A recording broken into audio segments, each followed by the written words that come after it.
with Andrew Yang suspending his campaign after shocking the world with the amount of support he gained in such little time, we thought we would look back on the moments that defined what Yang's campaign was all about and why they were so important. With that being said, let's get right into the video. While sitting down with Harvard professor Lawrence Lessig in early April of 2019, Andrew Yang delivered one of his iconic speeches that caught everyone's attention. This is a really important point. We don't have Washington filled with a bunch of criminals. Members of Congress are not bad people. All of them go to Congress, I think, whether you agree with their policies or not, for the right reasons. They're all trying to do good. But then they find themselves in the middle of the system that forces them, if they're going to survive, to behave like this. And so I think one really important thing is to stop vilifying people as if they're evil people and just take on the system, which I think is the interesting perspective somebody like an entrepreneur brings to this type of question. Because you look at problems and you think, what's the twist that might make this problem go away? Yes, and I will say that I think you all, if you're here, you're thinking in these same terms. You're looking up and you're seeing that there's something twisted and messed up and imperfect about various processes, certainly campaign finance. And it's very tempting to then demonize people on the other end of it. And sometimes, they're doing really unsavory things. But what we have to do is we have to focus on fixing the system that is distorting and dehumanizing various people, turning them into economic actors very, very often. That is the mission that we all must be on. You all have this almost sacred trust to try and safeguard the rest of the country from this broken down system that is on the verge of pushing us off this precipice, after which there will be no coming back. And you can all feel it. Like, we're all heading in that direction. That's why I'm running for president. I'm not running for president because I fantasized about ever being president. I'm running for president because I'm an American and I'm a parent, and I can see the country we will leave to our children. And it is not something that I'm willing to accept.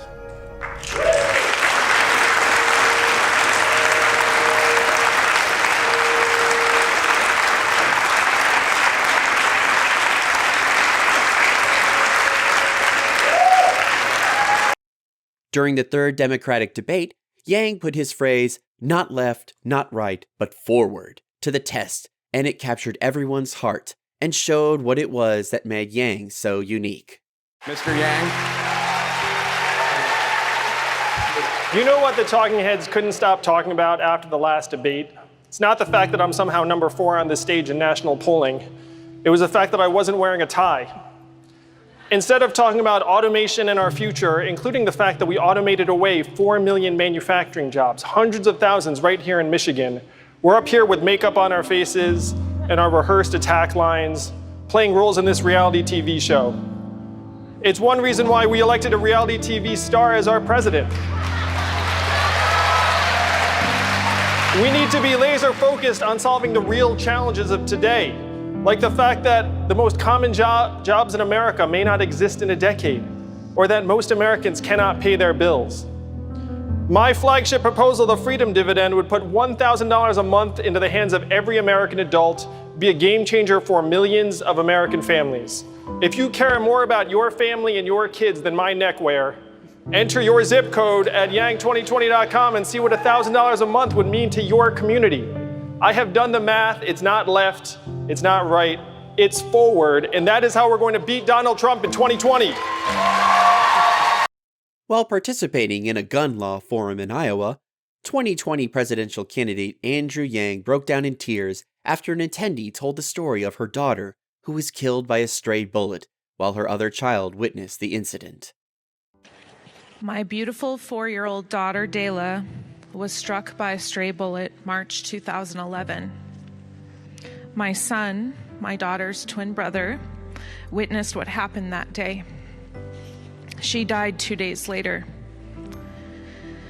Firearms are the second leading cause of death for children and teenagers in the U.S., but 4.6 million American children live in homes with at least one gun that is loaded and unlocked. And hundreds of them gain access to a gun and unintentionally shoot themselves or someone else every year. As president, how would you address unintentional shootings by children? Thank you for that. Can I give you a hug? Would that be appropriate? I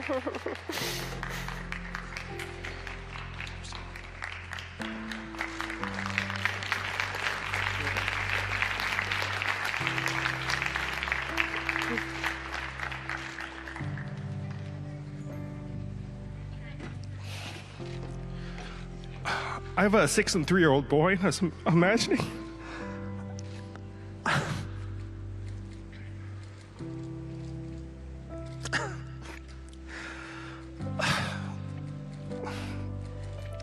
I was imagining it was one of them that got shot and the other saw it. I'm so sorry.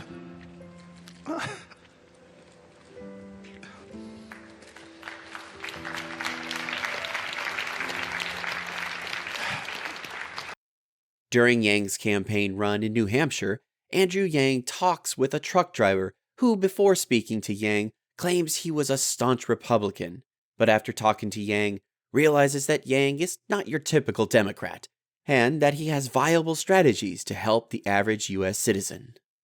You know that we're headed down the wrong road as you see it. Yes, And you feel you can interrupt that. I can interrupt it. My name is Fred Ramey, and today I did a ride along with Andrew Yang. Honestly, I am a staunch Republican and very, very conservative. And initially when I saw his viewpoints, if you were to tell me his viewpoints, initially I would just be like, heck no. But as he starts to explain why he believes the policies that he believes in, many of them make sense. And when he does win the nomination, I'm willing to give him a shot. So he seems very, very genuine. He seems very, very trustworthy as a person. And he's concerned with people first. And one of the things I really like about his overall personality as a person is he seeks to understand first and seeks to be understood second. We live in a society today of tribalism, red versus blue, nobody can get along. And one of the things that really opened my eyes and I was able to hear him, he says, well, it's not about left or right, but forward. One of Yang's most viral moments came from an unexpected question from an audience member that Yang used to show the problems with the way our economy works, and that the well-being of our people is more important than money. There's a lot of new studies coming out on the destructiveness of PFAS and how it harms human health. They're prevalent throughout the environment. So what is your plan for regulating the materials that go into the products that are used by everyday Americans? We need to do much more. I'm the parent of 2 young boys, one of whom is autistic. And as a parent, when you have your kids drinking water or using various toys and household items, there's always something in the back of your mind, which is this safe? And I just came from Flint, and while this is a separate issue, it's kind of the same in the sense that the folks in Flint discovered that their water was toxic after the fact and are still recovering. So to me, safe drinking water is a fundamental human right, and that if you're an American, you should not be stressed out about the water that you are drinking and your kids are drinking. And this is, again, the problem with having the almighty dollar running our society, where people look up and say, oh, replacing the pipes is expensive, or oh, another substance would be more expensive. Are you kidding me? You know what's expensive? Poisoning our kids. Yes. As you know, The last clip is from the day Andrew Yang suspended his campaign. But he shows that while his campaign may not have gotten as far as many Yang supporters would have wanted, the impact that was made on politics cannot be understated, and this is not the last time we will hear from Yang. New Hampshire and everyone who supported this campaign, thank you for everything you've done to make this campaign possible over these past months. You all have uplifted me and inspired me and Evelyn in this campaign at every turn. Your passion and energy, your donations, and hundreds of thousands of hours calling, volunteering, your enthusiasm, dedication, and commitment. We've accomplished so much together.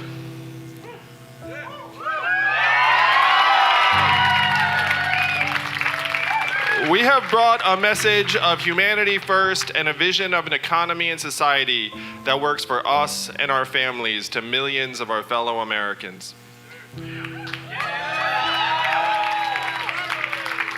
We went from a mailing list that started with just my Gmail contact list to receiving donations from over 400,000 people around the country and millions more who've supported this campaign.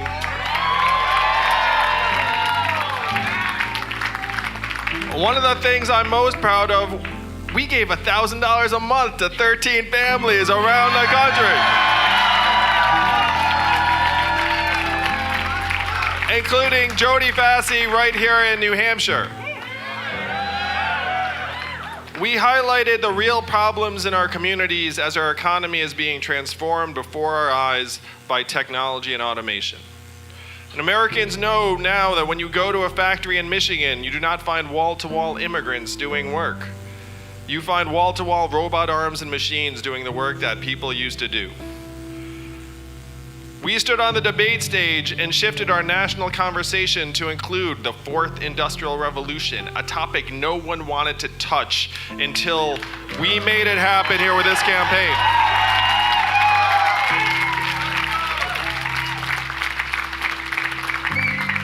Our signature proposal, universal basic income, has become part of the mainstream conversation.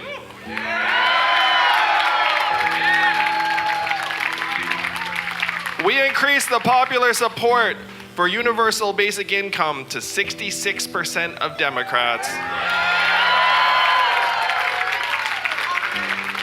and 72% among voters 18 to 34.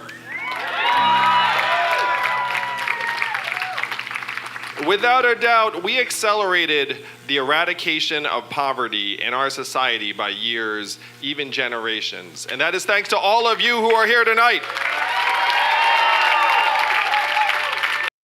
That wraps up the video. Do you have a favorite clip? If so, let us know why it was your favorite in the comments below. But with that being said, thanks for watching and have a nice day, folks.